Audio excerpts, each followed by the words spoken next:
Right. My name is Marissa Payne. I'm the Cedar Rapids government reporter at the Gazette. Um, and we are honoring NewBo City Market in the innovation category of the Gazette Business Awards.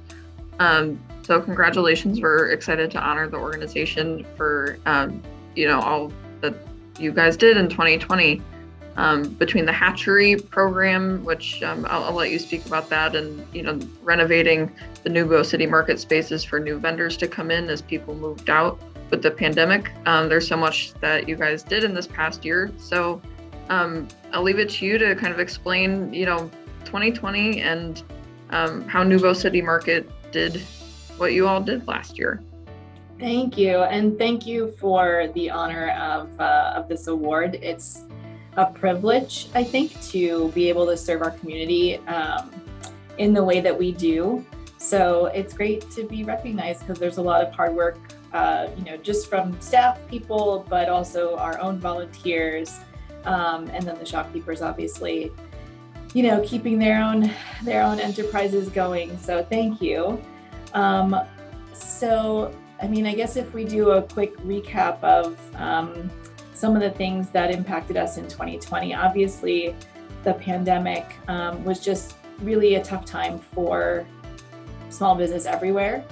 And being a small business incubator, we felt that a lot through our shopkeeper community. We normally have anywhere from 20 to 25 businesses inside the market from time to time. And so during the pandemic closure last year, we lost 4 businesses right off the bat in 2020, early 2020.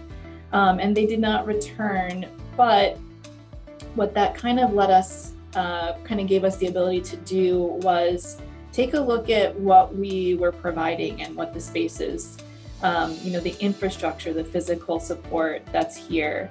So we did take that opportunity to do some renovations, which we kind of made a plan of attack of what we wanted to provide and how we could go about doing that. And so the renovations actually finished up in 2021, but there was a lot of planning that went into that. So the end result is, some fixed up spaces that were ready for new businesses to move into, which really, I think, paid off quite a lot for the small business community of people who were looking to get started after this kind of slowdown from the pandemic. So during the derecho, which was another big thing that affected all Cedar Rapidians last year, we didn't sustain very much physical damage to the property, thank goodness, but we did end up becoming a local community gathering space, which we are anyway, but there was just more need. And so we opened our doors on the days that were normally closed. We were the site for putting together, I think it was 3,000 flashlights to give out to people who were still without power. We organized food drives and put together meals for people. We delivered them out in the communities around Wellington Heights and Oak Hill Jackson. So it was just a really wonderful time to see and be part of the community coming together. And we could do that. We can offer our space and our facility for those kinds of things. So that was great to be instrumental in that. And then towards the tail end of 2020, we started working on developing the hatchery program, because we knew that there was going to be a need for kind of spurring on or incentivizing new businesses to come into the market. So we wanted to reduce barriers as much as we could and not have obstacles in the way of folks wanting to get started. So we developed that program, and that actually launched the tail end of January 2021. And so since January of 21, we've actually had 10 new businesses open inside the market. So it's amazing to see it, kind of coming back to life. It's got fresh faces and new products and new food. And it's just awesome to see it kind of coming back the way that it is. Yeah. So what would your kind of takeaways be for, other business leaders out there? How did you all at NewBo City Market make those decisions and, um, still drive innovation during a time when so much was changing? I guess the way that I was kind of looking at it and approaching each of these really challenging times, because they were affecting all of us. But at the end of the day, we just kind of, those of us on staff, we sat around and said, well, what can we do? And I think that we all felt and realized that it was incumbent on us to do everything that we could. And so we just started, thinking about, well, one of the things, like during the pandemic, we were able to increase our seating capacity without jeopardizing social distancing and people's safety. So we actually got a bunch of picnic tables to move some of our seating outdoors so that we could still maintain the capacity for seating wise that we wanted to have to support the shopkeepers, because they depend on customers coming in and, grabbing lunch and shopping and whatever the case may be. But if we would have had to reduce capacity, that would have been really tough for them. So kind of thought outside the box and thought about, how do we utilize all of the space that we have available to us? And that was a thing that we could do. So we did.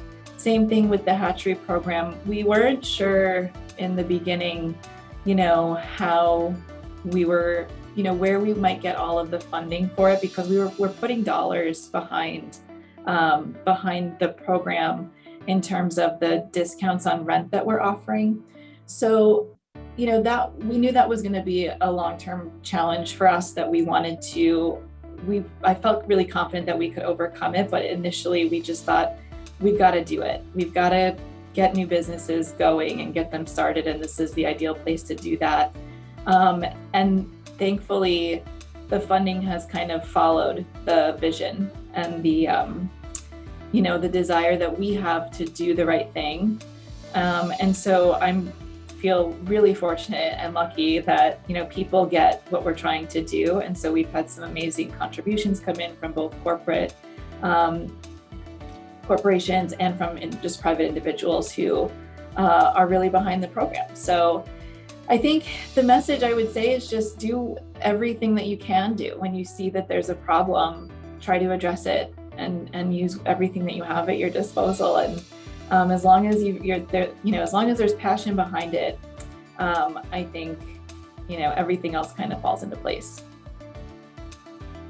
Yeah, and looking ahead for your own organization, what do you see in store going forward? So we are kind of doubling down on some of our efforts to continue to reduce barriers and increase diversification in the shopkeeper community that we have here. We're thinking more about our place in the community in general, about being a gathering space for everyone and being an inclusive space. So we're developing different funds as best we can. Some of these things are still kind of in progress, but we're looking at ways to get funding for women who are mothers who may need daycare assistance, childcare assistance, and finding ways that we might be able to offer a stipend to help them be able to become entrepreneurs without having to worry about the extreme cost of childcare.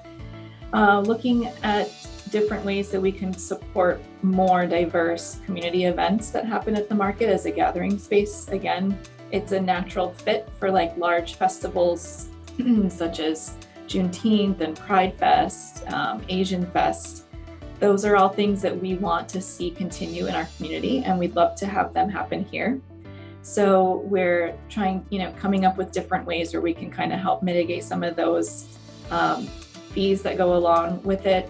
As a nonprofit, we're also still a business. And so there are times when we need to consider, covering certain expenses that we have, but as long as we can pass along some savings to other folks who are trying to organize events, we certainly will. Yeah, absolutely. Well, thanks again. We're excited to be able to honor you as a Business Awards recipient, and look forward to seeing, all the innovation that comes from the work that NewBo City Market does. Thank you. Looking forward. Yeah. Thank you so much.